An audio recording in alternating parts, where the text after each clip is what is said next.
So thank you for joining our webinar on doing business with Caltrans for under $10,000. My name is James Forrest. If you've been on here before, you know I'm the program coordinator for the Northern California Procurement Technical Assistance Center, which is also known as Norcal PTAC for short.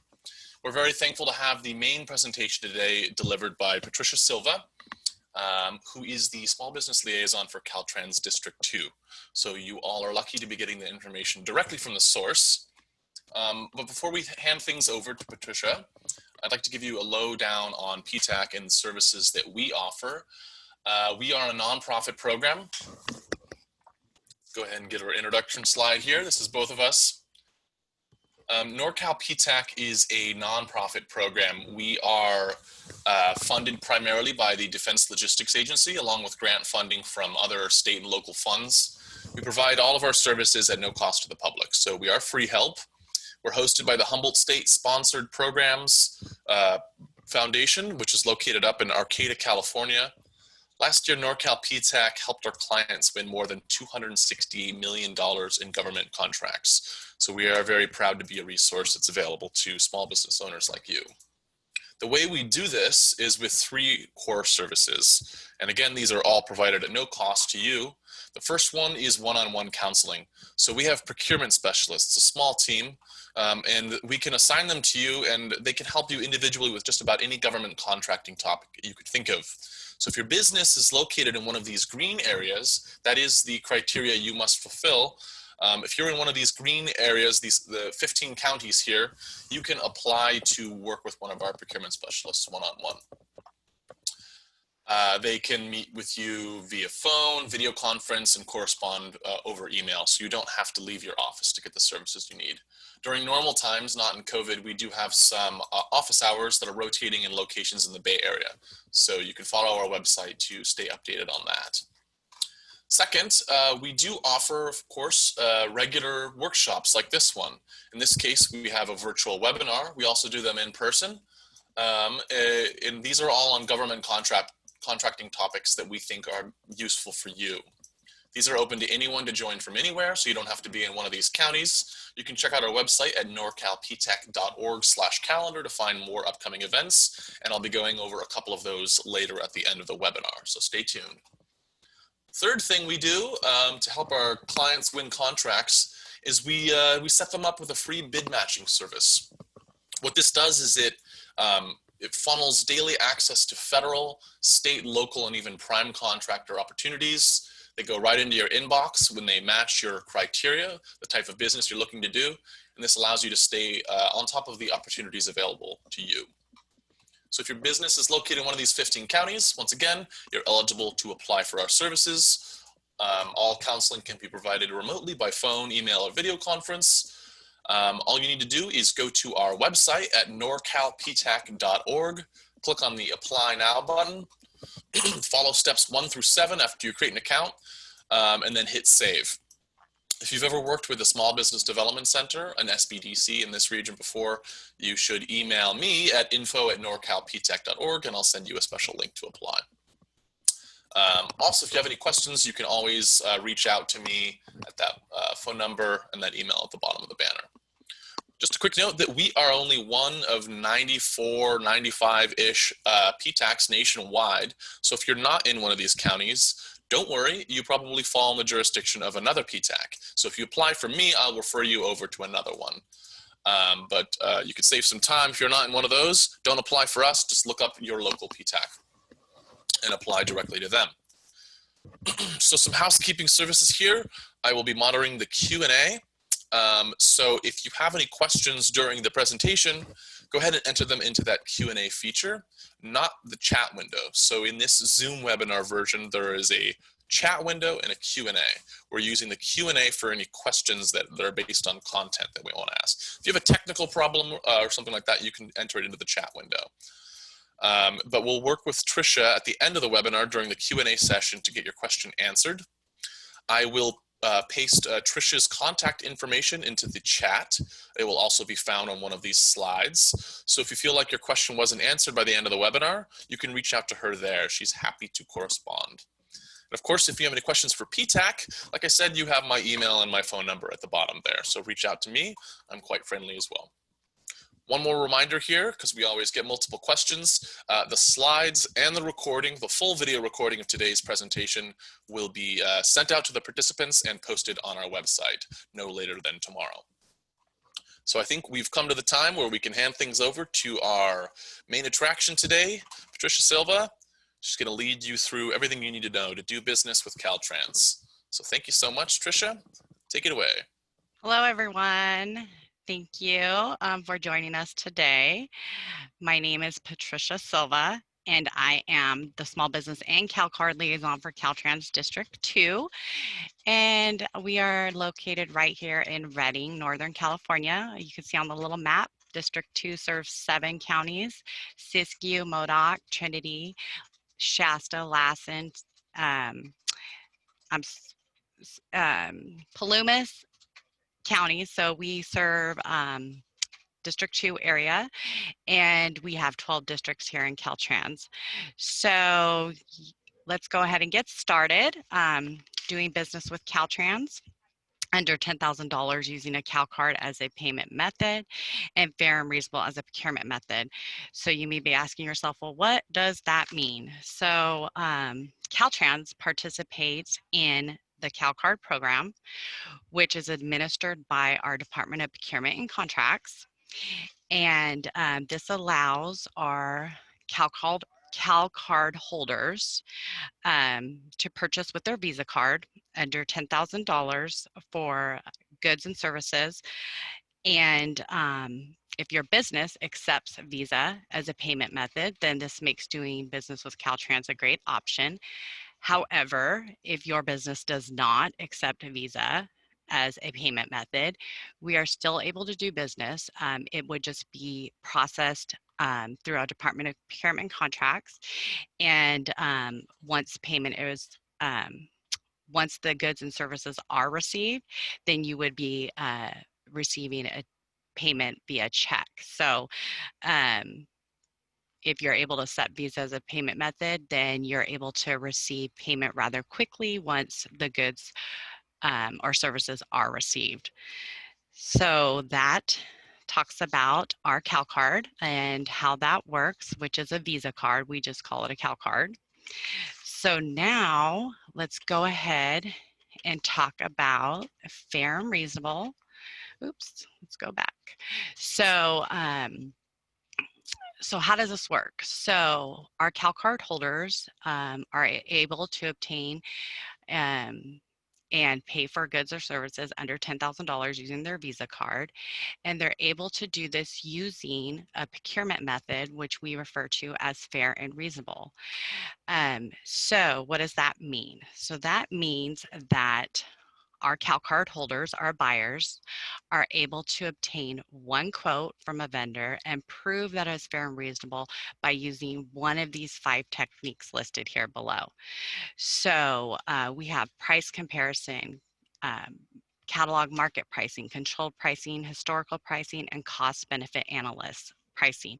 This one is not generally used or preferred to use because it requires that CalCard holder to be an expert in the field in procurement. So we don't generally use this as proof that that one quote is fair and reasonable.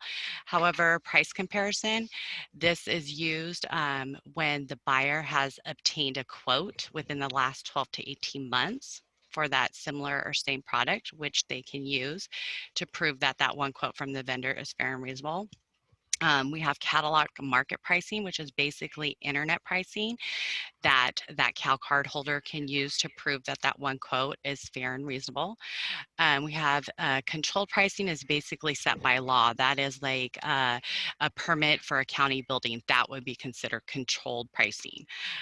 Historical pricing is basically that CalCard holder has purchased that item within the last 12 to 18 months and can prove from that purchase order that that one quote is fair and reasonable. So with that being said, competitive is a preferred method, which means the CalCard holder can obtain 2 quotes from a vendor. However, they are able to obtain 1 quote using fair and reasonable by proving that that quote is fair and reasonable by using one of these techniques below. For example, a CalCard holder sent out a quote to a vendor for copier paper. So that quote that CalCard holder can prove is fair and reasonable because within the last 12 to 18 months, they had a quote for copier paper. So that kind of gives you an idea how that works, how the fair and reasonable works. So now let's talk about some of those commodities that our CalCard holders may be reaching out to a business for a quote. So here you can see there are some commodities here. However, you may find a more complete list here at this link that you may view later. As James said, this presentation is being recorded. So, but here kind of gives you an idea of some of the things that Caltrans procures with their CalCard under $10,000. So we have hand tools, cameras, video, digital, construction supplies, industrial supplies, janitorial supplies, office supplies, paint, signs, keyboards, printer, copier paper, batteries. So these are just an idea of some of the things that we procure with our CalCard. And we can do this using our Visa CalCard and using the fair and reasonable procurement method. So just an idea of how this kind of works is there are 12 districts within Caltrans, District 1 in Eureka, Northern California, all the way down to District 12 in Irvine, Southern California. So District 2, our district, has about 50 CalCard holders within our district that purchases for our departments. And within the whole Caltrans statewide, there are about 1,400 CalCard holders. And so for fiscal year 1920, our Department of Procurement and Contracts processed about 29,000 CPOs, CalCard purchase orders.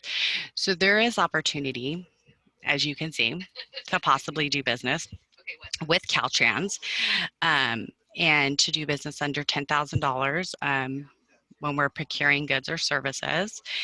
And so a good way for you as a business to kind of reach out to us and let us know what those types of products or services are that your business sells would be to reach out to the district small business liaison, such as myself. So each district in Caltrans has 12, we have 12 districts, and each district has a small business liaison, such as myself. And our job is to help educate businesses on how they can find procurement and contracting opportunities with Caltrans. So a good way to do this is to reach out to us with a capability statement, a line card, introducing yourself and your business, and giving us that statement or that line card that shows what your business sells or services that they provide.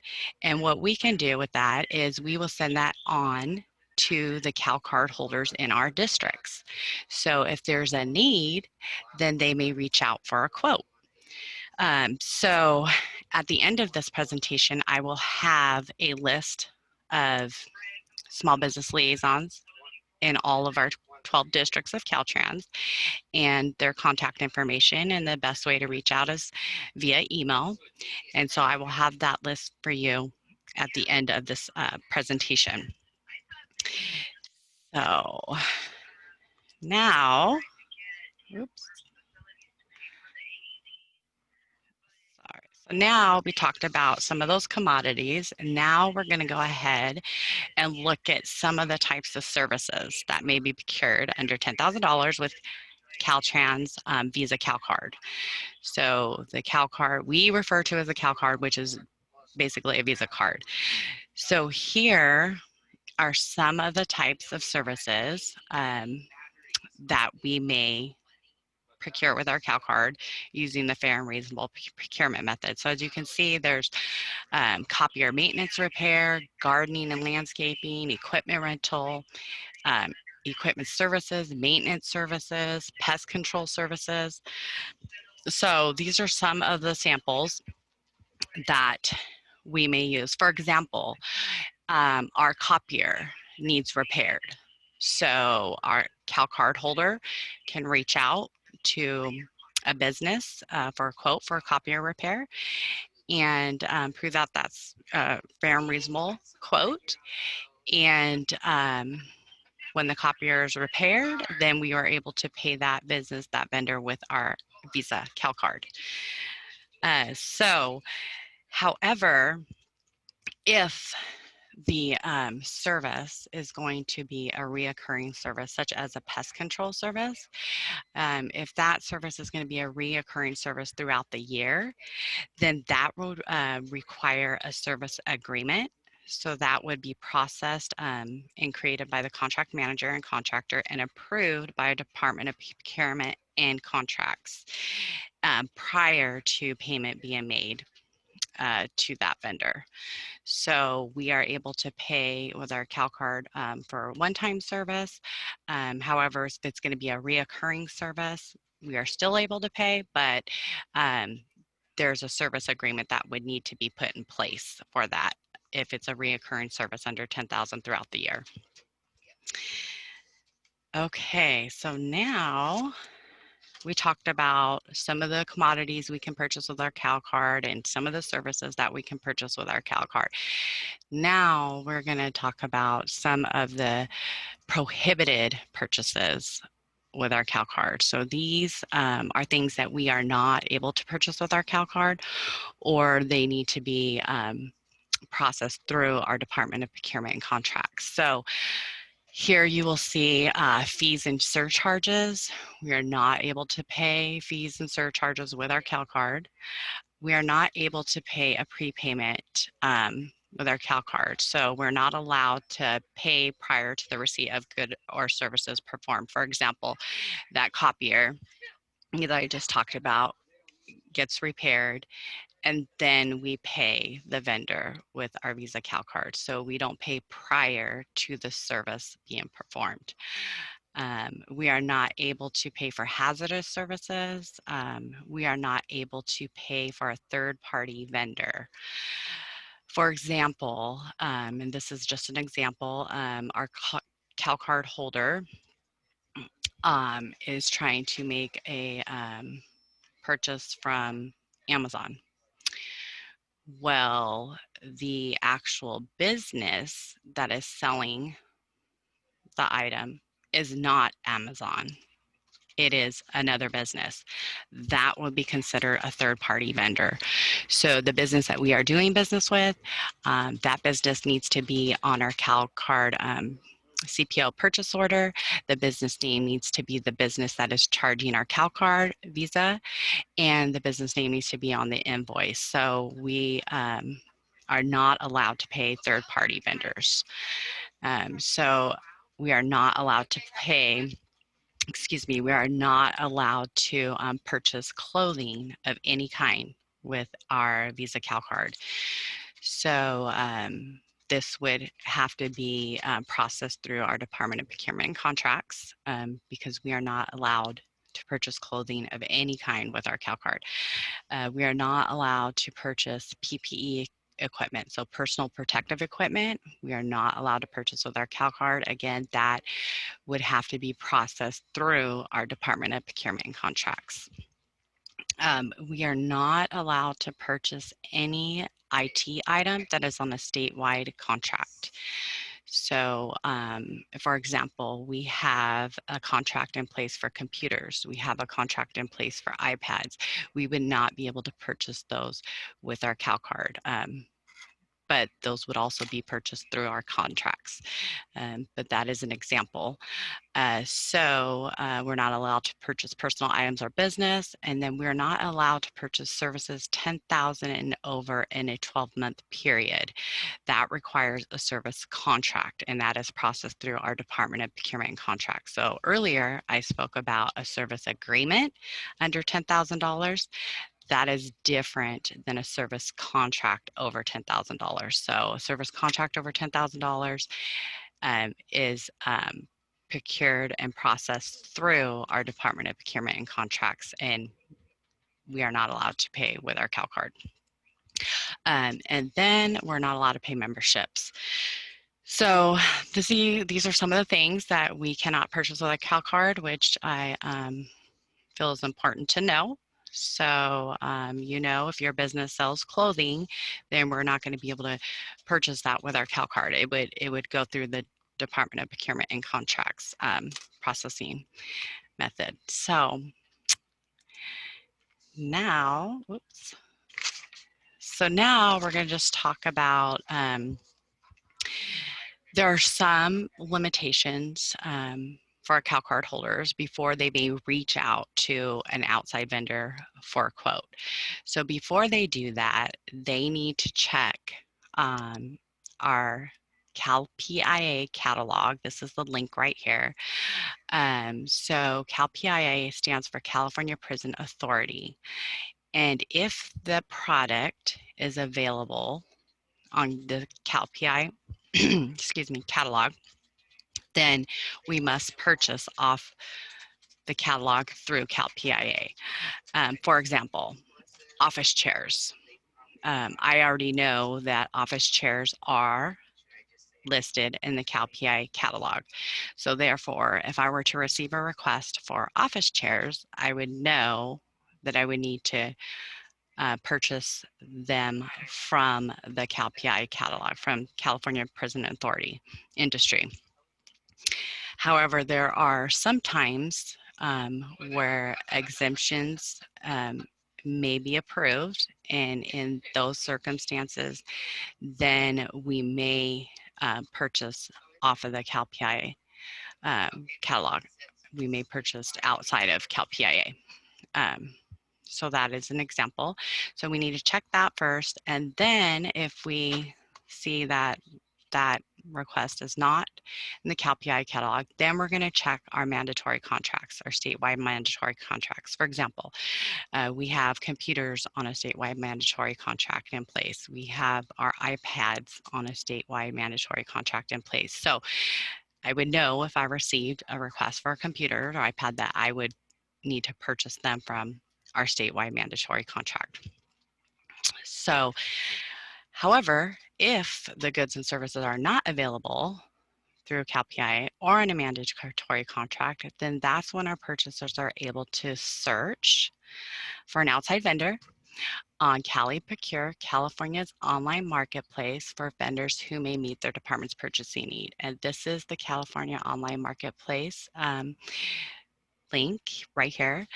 And you guys might be asking yourself, well, what is California CALEPROCURE online marketplace? So let's talk about that.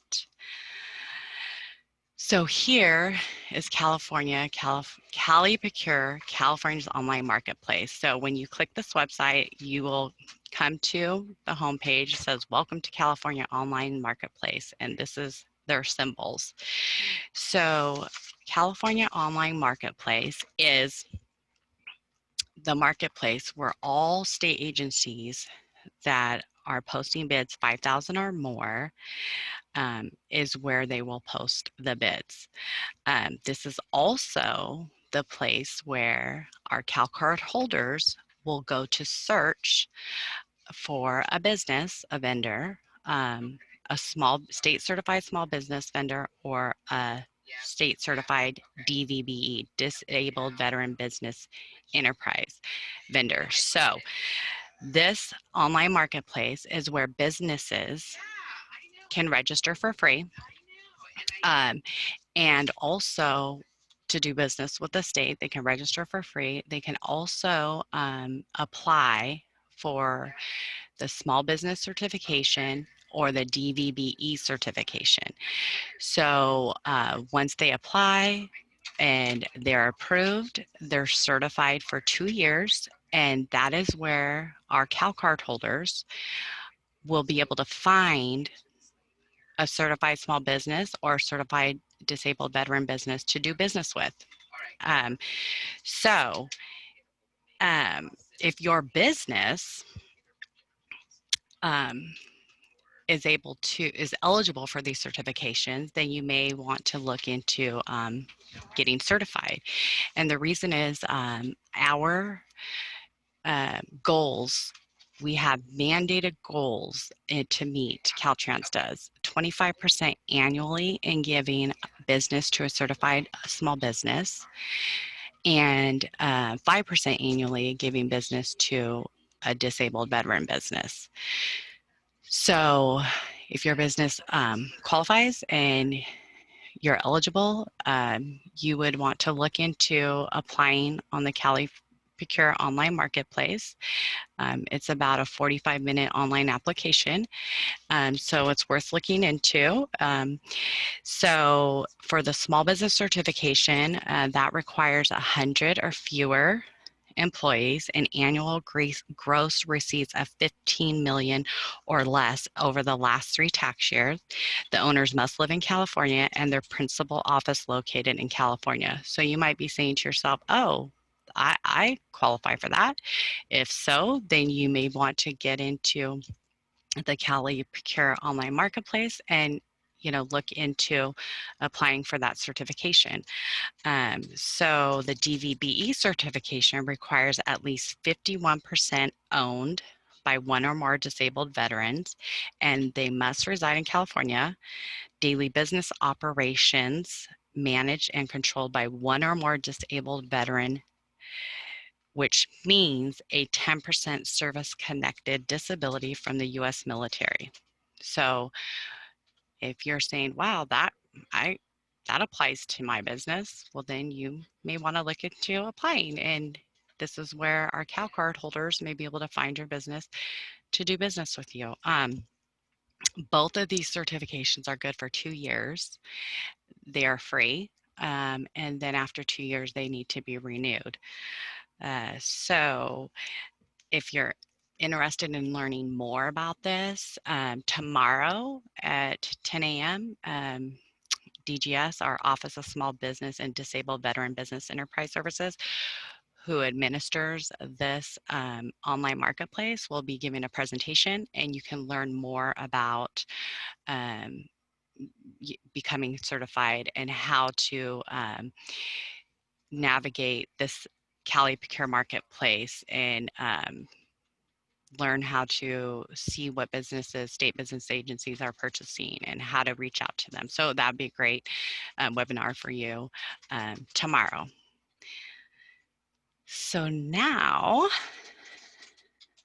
we're going to talk about a few forms that need to be filled out. So if you are doing business for Caltrans for the very first time, there are a few forms that are required before we are able to do business with your business. And one of them is the payee data, the standard, which we call standard 2.0 form.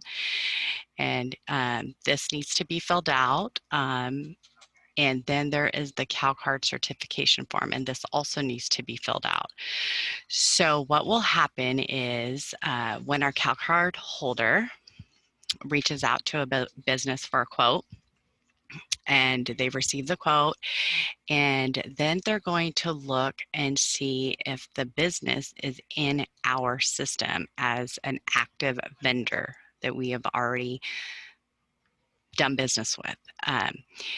So if they see that the business is not in our system as an active vendor, then they're going to send you these 2 forms and ask that you please fill those forms out and send back to the CalCard holder.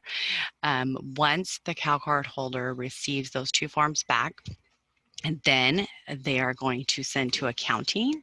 And once accounting has the business activated in our system, they will let the CalCard holder know they are active. And then that is when the CalCard holder is able to do business with that vendor. Okay, so those will need to be filled out, and that's how that process works in order to do business with Caltrans. So then there is one more um, form or certificate that the CalCard holder will ask for. So once they're able to do business with you, then if you are selling, your business is selling a tangible property to the state, then the purchaser will request your California seller's permit. So any vendor who does business with Caltrans needs to supply their California's permit when selling a tangible good property to Caltrans.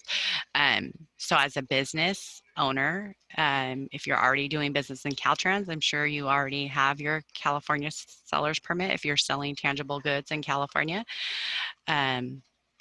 If not, then you may want to look into the California Department of Tax and Fee Administration.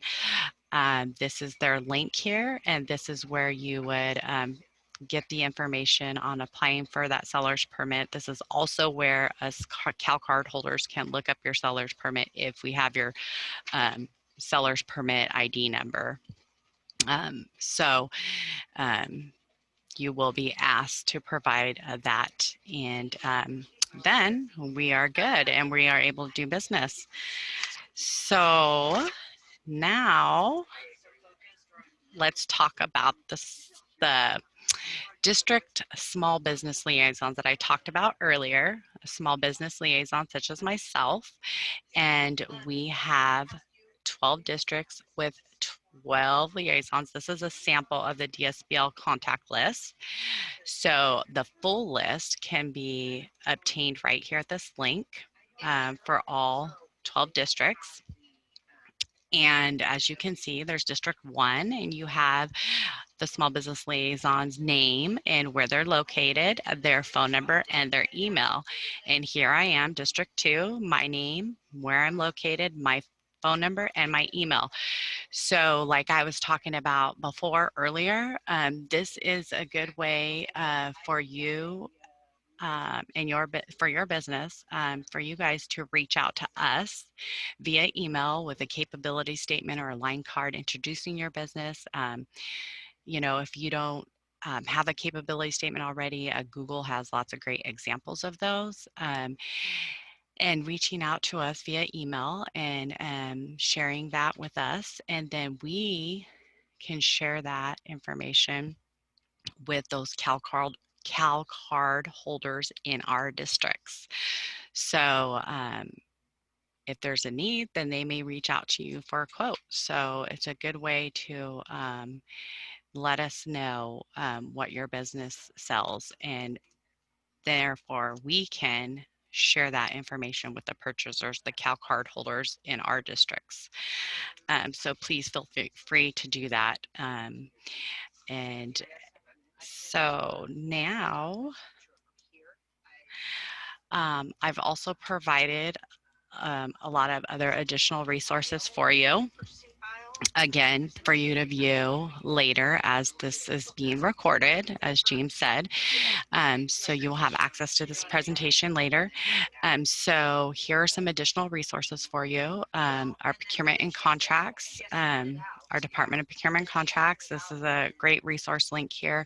Has lots of seller resources available there for you. Become a certified business, which we talked about, becoming, certified as a small business or a DVBE business.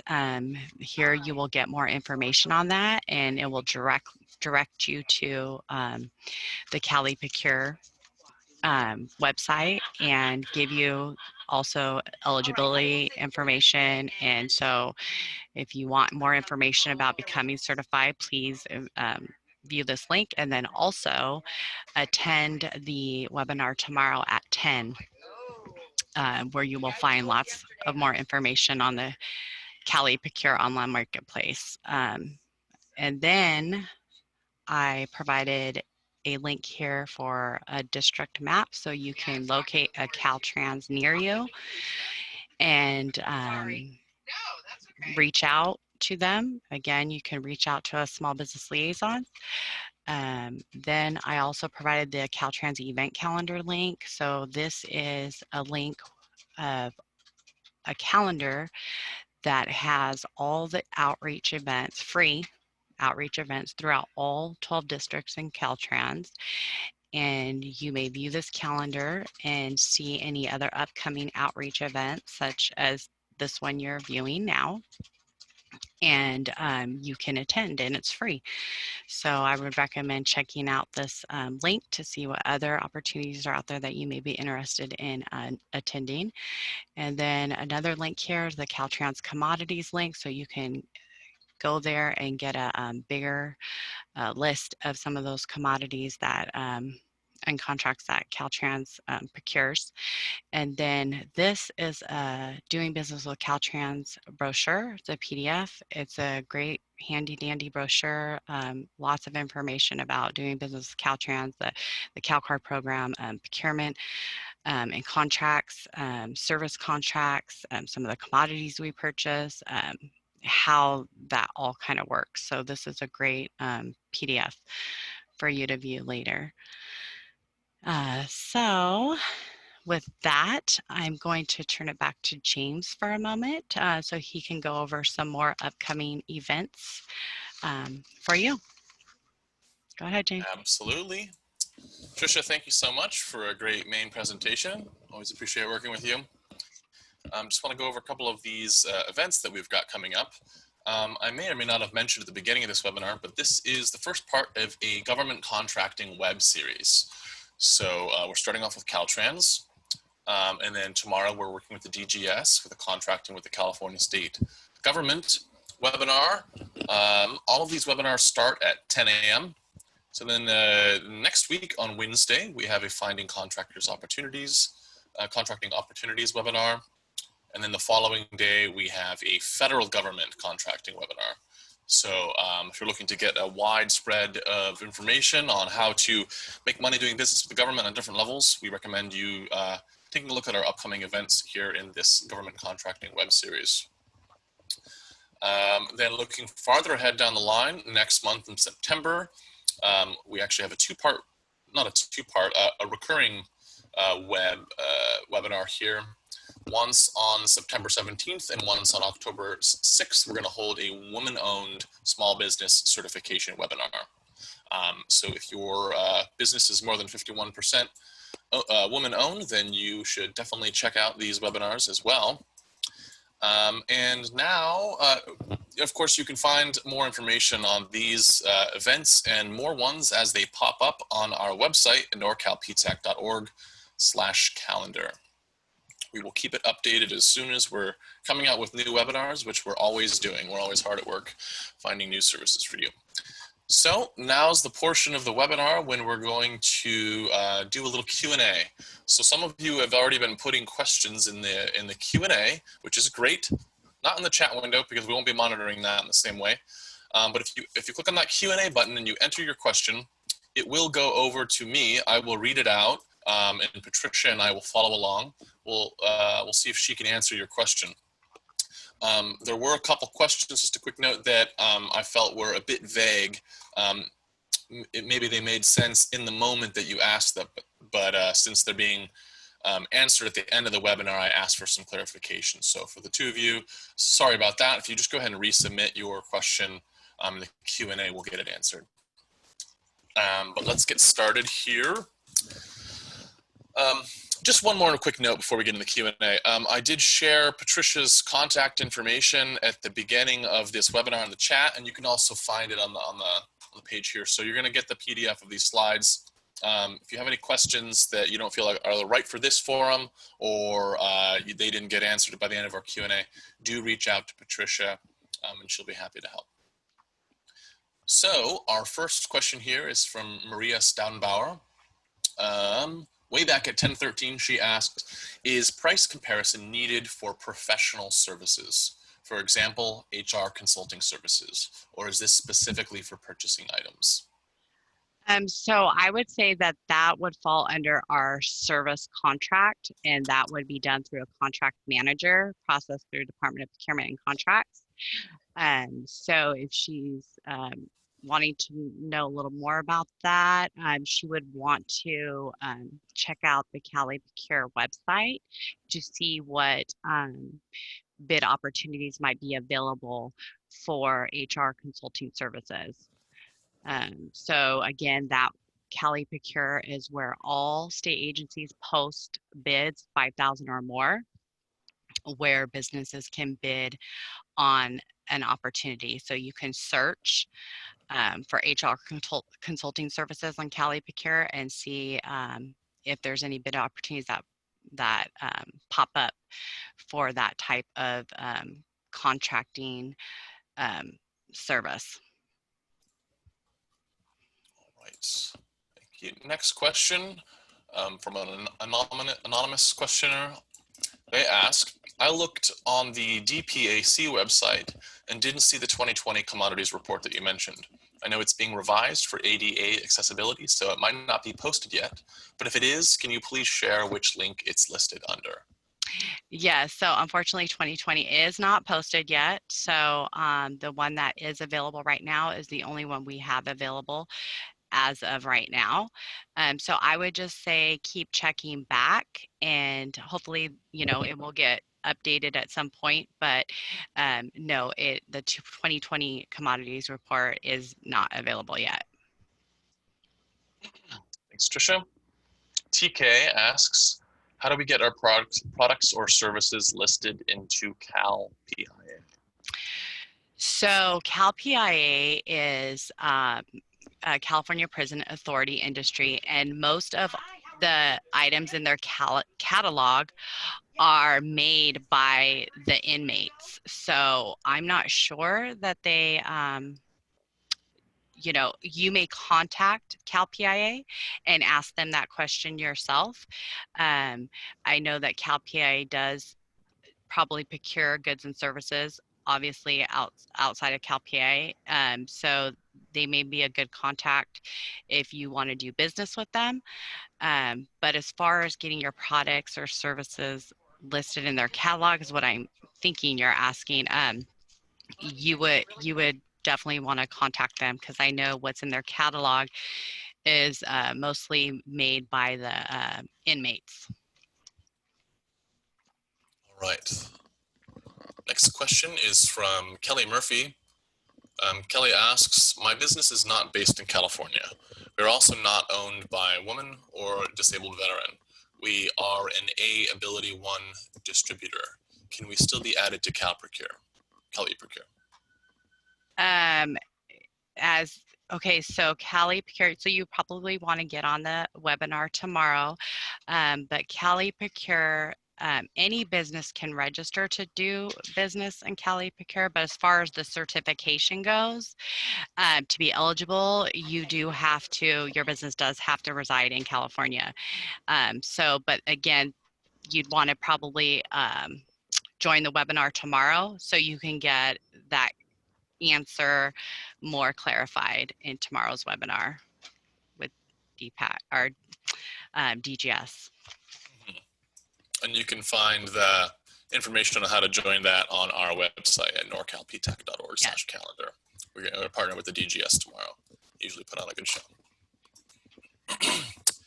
Bridget asked at 10:44, I may have missed this, but what are some common items purchased with a CalCard? So we purchase anything from office supplies to janitorial supplies to industrial supplies, paint, signs, keyboards, printer, copier paper, batteries. So these are just some of the items, hand tools. But in this slide, you did miss that part of it. But there is the slide that lists some of these commodities, and there's also a link where you can pull up a more complete list of some of those commodities that Caltrans purchases. Can we bring that up, Tricia? I'm going back. I'm trying to find. It's, yeah, so This one? right there. Yep, right there. You All got it. right, Got it. perfect. Yeah. So take a look at that. Write down that link, but like I said, you're going to get these slides as well. You can just click on it later. We are out of questions for now, but we want to give it a little time for folks to enter in your questions. Don't be shy. Okay. And then I just wanted to say quickly to feel free to reach out to myself later if you have questions or you want to send a capability statement. There is, again, my email address, my phone number. Best way to reach me is via email because most of us are working from home now. So that is going to be our best way to reach out.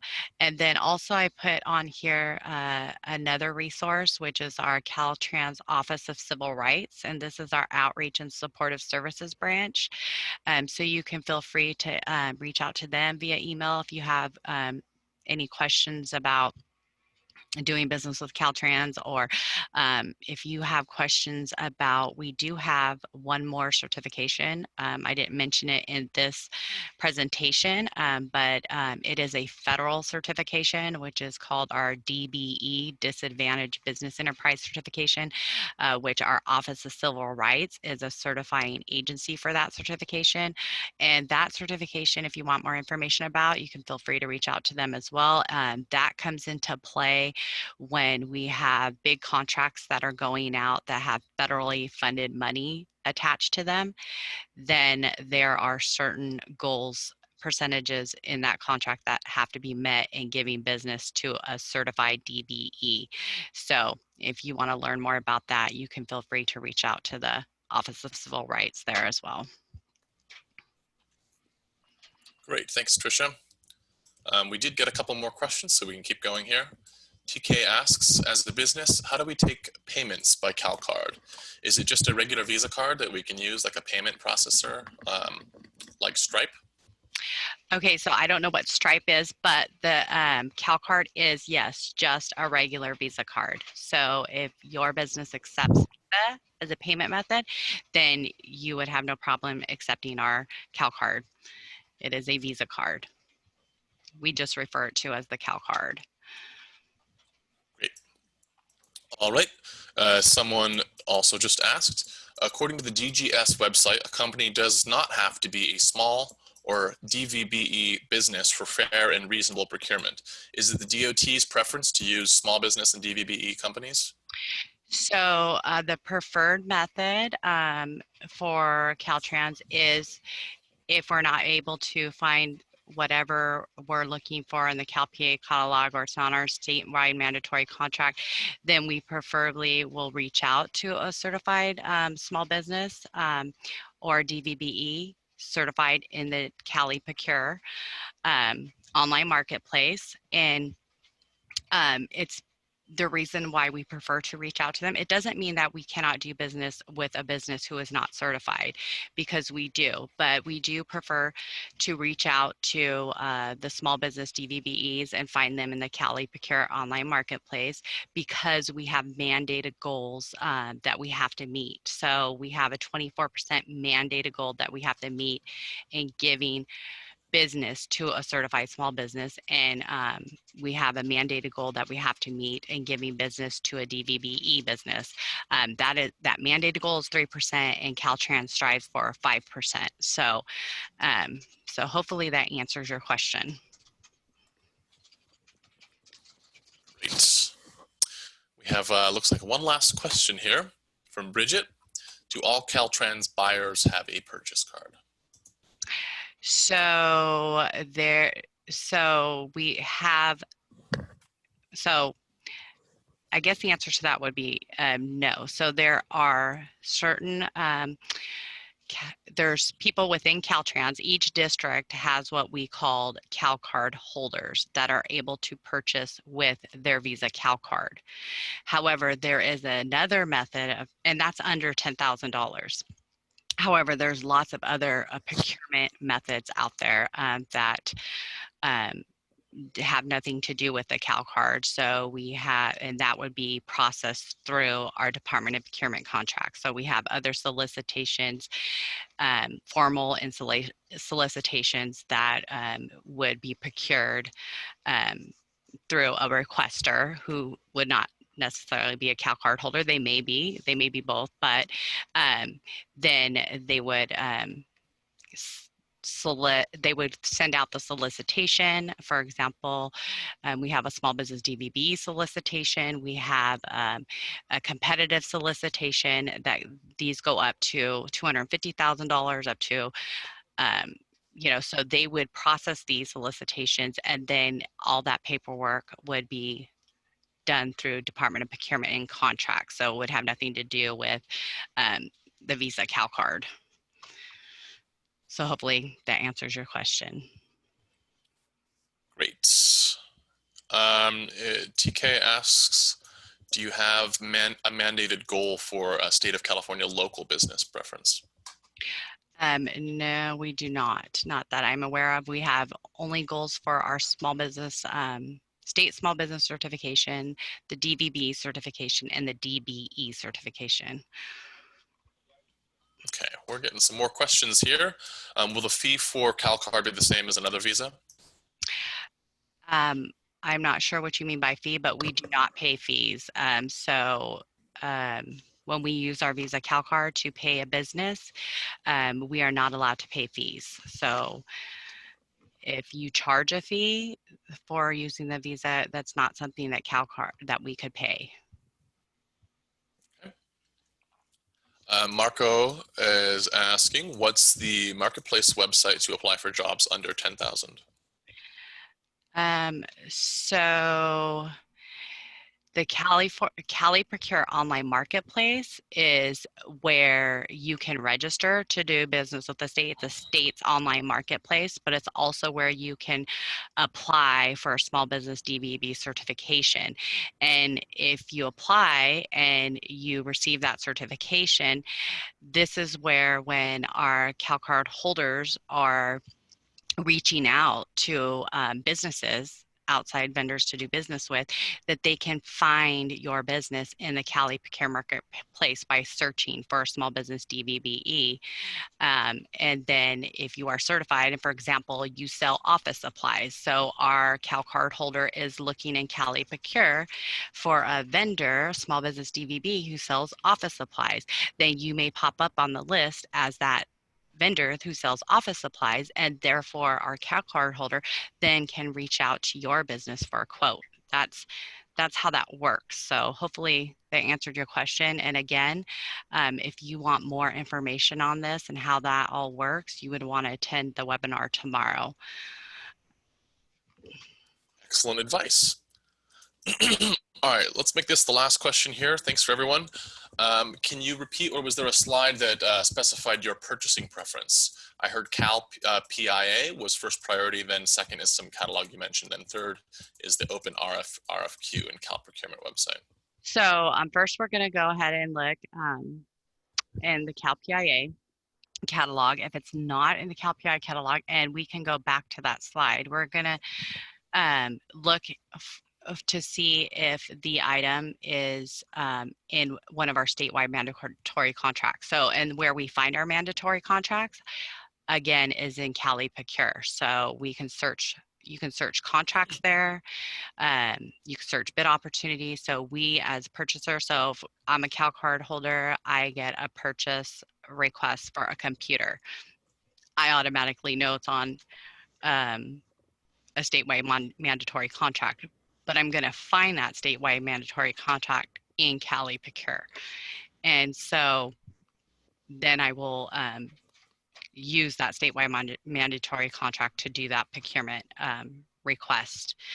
So hopefully that answers your question. And again, anybody can go into CALEPROCURE. You don't even have to be registered. You can go in there and view what contracts might be out for bid. You can see what contracts are out there. You can view past purchases and see what state agencies are purchasing and all of that. Again, if you want more information, you should attend that webinar tomorrow. Good advice. Hopefully All right. Well, thanks so much, Tricia, for partnering with us for this event. We really appreciate the work that we're able to do together, offer all these services for small businesses. And thanks everyone for joining. We couldn't do it without you. We're cutting things off now, but I do want to let you know that as you leave this webinar, you will be redirected to a web page that will encourage you to click on a link that will bring you to a survey. It's a very short survey you can fill out anonymously if you'd like, and it helps keep us funded by having you just let us know what you thought about the webinar. You can leave your comments anonymously, like I said, and it only takes 1 minute to fill out. And it really does make a big difference for us.